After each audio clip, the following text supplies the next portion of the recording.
Hey guys, welcome back, and for this video, I'm gonna show you how to hire a freelancer on Fiverr.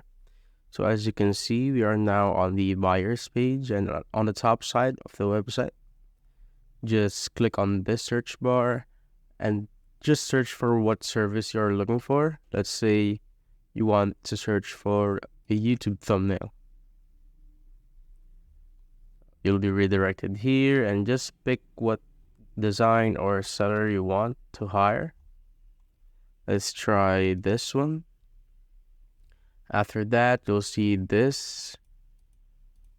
You'll see their creations or examples. And on the right side, you'll see their offers. So they have basic, standard, and premium offers, where the price varies per offer. So just pick what you want. Let's say you want the basic one. Click on see order options, and you'll be redirected here. You can go with this and click on your gig quantity.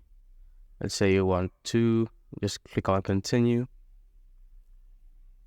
After that, you'll fill out your payment options or pick what payment options you want.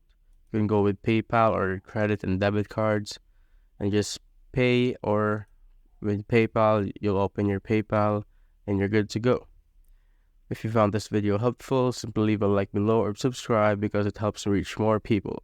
See you soon.